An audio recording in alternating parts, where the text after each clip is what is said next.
ಕರ್ನಾಟಕ ರಾಜ್ಯದಲ್ಲಿ ಮಾವು ಬೆಳೆಗಾರರಿಗೆ ಸಂಕಷ್ಟ ಎದುರಾಗಿರ್ತಕ್ಕಂಥದ್ದು ಕರ್ನಾಟಕ ಸರ್ಕಾರ ಬಂದಿದ್ದು ಕಣ್ಣಿದ್ದನ್ನು ಕೂಡರಾಗಿ ಕಿವಿದ್ದು ಕಿವುಡರಾಗಿ ಬಾಯಿದ್ದನ್ನು ಕೂಡರಾಗಿರ್ತಕ್ಕಂಥ ಈ ಕರ್ನಾಟಕ ಸರ್ಕಾರ ರೈತ ವಿರೋಧಿ ನೀತಿಯನ್ನು ನಾನು ಮೊದಲಿಂದ ಕಳಿಸ್ತಾ ಬಂದಿದ್ದೀನಿ. ಏನು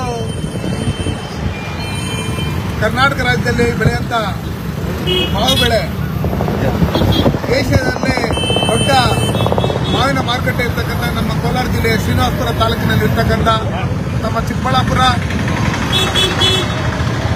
ಮತ್ತೆ ಕೋಲಾರ ಭಾಗದಲ್ಲಿ ಮಾವು ಬೆಳೆಗಾರರು ಸಂಕಷ್ಟದಲ್ಲಿದ್ದಾರೆ. ಅವರಿಗೆ ಬೆಂಬಲ ಬೆಲೆ ಘೋಷಣೆ ಮಾಡಬೇಕಂತ ಹೇಳಿ ಮಾವು ಬೆಳೆಗಾರರ ಸಂಘದ ಪದಾಧಿಕಾರಿಗಳು ಮತ್ತೆ ನಾವು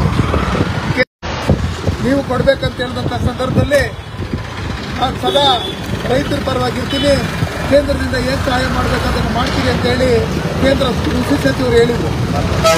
ಅದರಂತೆ ನಾವು ಶ್ರೀನಿವಾಸಪುರದಲ್ಲಿ ಹೋರಾಟ ಮಾಡಿದಂಥ ಸಂದರ್ಭದಲ್ಲಿ ಮಾವು ಬೆಳೆಗಾರರ ಸಂಘದ ಅಧ್ಯಕ್ಷರು, ನಮ್ಮ ಪಕ್ಷದ ಡಾಕ್ಟರ್ ವೇಣುಗೋಪಾಲ್ ಅವರು, ನಮ್ಮ ಮಾವು ಬೆಳೆಗಾರರ ಸಂಘದ ಅಧ್ಯಕ್ಷರು ಚಿನ್ನಪ್ಪ ಅವರು ಎಲ್ಲ ರೈತಪರ ಸಂಘಟನೆಗಳವರು ಹೋರಾಟ ಮಾಡಿದಂಥ ಸಂದರ್ಭದಲ್ಲಿ ಇದೇ ಜಿಲ್ಲಾಡಳಿತ ಇನ್ನು 2 ದಿವಸದಲ್ಲಿ ನಾವು ಕೇಂದ್ರಕ್ಕೆ ನಾವು ಮನವಿಯನ್ನು ಮಾಡ್ಕೊಂತೀವಿ. ರಾಜ್ಯ ಸರ್ಕಾರಕ್ಕೆ ನಾವು ಈಗಾಗಲೇ ಹೇಳಿದ್ದೀರಿ, ಸಿದ್ದರಾಮಯ್ಯನವರು ಕೇಳ್ತಾರಂತೆ ಮತ್ತೆ ಡಿಸ್ಟಿಕ್ ಮಿನಿಸ್ಟರ್ ಹತ್ರ ನಾವು ಕರ್ಕೊಂಡು ಹೋಗ್ತೀರಿ ಅಂತ ಹೇಳಿ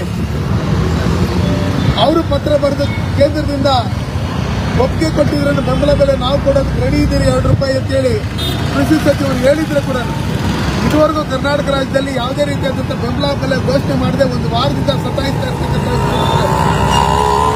ಈ ಮ್ಯಾಂಗೋ ಸೀಸನ್ ಇನ್ನೇನು 10 ದಿವಸದಲ್ಲಿ ಕಂಪ್ಲೀಟ್ ಆಗುತ್ತೆ. ಅದಾದ್ಮೇಲೆ ಬೆಂಬಲ ಬೆಲೆ ಘೋಷಣೆ ಮಾಡಿದ್ರೆ ಯಾರಿಗೆ ಅನುಕೂಲ ಆಗುತ್ತೆ?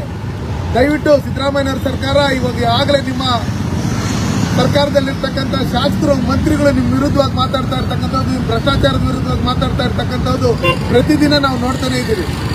ಇವತ್ತು ರೈತ ವಿರೋಧಿಗಳು ನೀವು ಅಂತೇಳಿ ಎಲ್ಲರಿಗೂ ಗೊತ್ತಿರ್ತಕ್ಕಂಥ ಸಂದರ್ಭದಲ್ಲಿ ಇವತ್ತು ಕೇಂದ್ರ ಸರ್ಕಾರ ಒಪ್ಕೊಂಡ್ರೆ ನಾವು ಮಾವು ಬೆಳೆಗಾರರಿಗೆ ₹2 ಬೆಂಬಲ ಬೆಲೆ ಕೊಡ್ತೀರಿ, ಕೇಂದ್ರದಿಂದ ನಮ್ಮ ಏನು ಇದಿದೆ ಅದನ್ನು ಕೊಡ್ತೀರಿ ಅಂತ ಹೇಳಿದ್ರು ಕೂಡ ರಾಜ್ಯ ಸರ್ಕಾರದಿಂದ ಇದುವರೆಗೂ ಯಾವುದೇ ನಿರ್ಧಾರ ತಗೊಳ್ಳದೆ ಇರ್ತಕ್ಕಂಥದ್ದು ನೋಡಿದ್ರೆ ನೀವು ಪರ್ಮನೆಂಟ್ ಆಗಿ ರೈತರಿಗೆ 3 ನಾಮ ಇಕ್ಬೇಕು ಅನ್ನೋ ಲೆಕ್ಕಾಚಾರದಲ್ಲಿ ನೀವು ತೀರ್ಮಾನ ಮಾಡಿದ್ರಿ ಅಂತ ಹೇಳಿ ಮೇಲ್ನೋಟಕ್ಕೆ ಗೊತ್ತಾಗ್ತಾ ಇದೆ.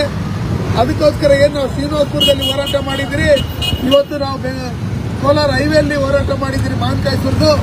ನೀವು ಕೂಡಲೇ 2 ದಿವಸದೊಳಗಡೆ ಬೆಂಬಲ ಬೆಲೆ ಘೋಷಣೆ ಮಾಡಿಲ್ಲ ಅಂದ್ರೆ ನಾವು ವಿಧಾನಸೌಧಕ್ಕೆ ಬಂದು ಇದೇ ಮಾವಿನಹಣ್ಣನ್ನು ತಗೊಂಡ್ಬಂದು ವಿಧಾನಸೌಧಕ್ಕೆ ಎಸೆಯೋದ್ರ ಮುಖಾಂತರ ನಾವು ಅಲ್ಲಿ ಉಗ್ರವಾದಂಥ ಹೋರಾಟ ಮಾಡ್ತೀವಿ ಅಂತ ಹೇಳೋದ್ರ ಮುಖಾಂತರ ನಿಮಗೆ ಎಚ್ಚರಿಕೆಯನ್ನು ಕೊಡ್ತಾ ಇದ್ರಿ. ಸಿದ್ದರಾಮಯ್ಯನವರೇ ಕೂಡಲೇ ಎಚ್ಚೆತ್ಕೊಂಡು ತೋಟಗಾರಿಕೆ ಸಚಿವರು, ಕೃಷಿ ಸಚಿವರು, ಅದಕ್ಕೆ ಸಂಬಂಧಪಟ್ಟಂತ ಮತ್ತೆ ಉಸ್ತುವಾರಿ ಸಚಿವರು ಎಲ್ಲರೂ ಕೂಡಲೇ ನಮ್ಮ ಮಾವು ಬೆಳೆಗಾರರಿಗೆ ಸಹಾಯ ಮಾಡಬೇಕು. ಮತ್ತೆ ಕೇಂದ್ರ ಸರ್ಕಾರದ ಜೊತೆ ಸೇರ್ಕೊಂಡು ನೀವು ₹4 ರಿಂದ ₹5 ಬೆಂಬಲ ಬೆಲೆ ಘೋಷಣೆ ಮಾಡಬೇಕಂತ ಹೇಳಿ ಮೂಲಕ ನಾನು ಒತ್ತಾಯ ಮಾಡ್ತೀನಿ.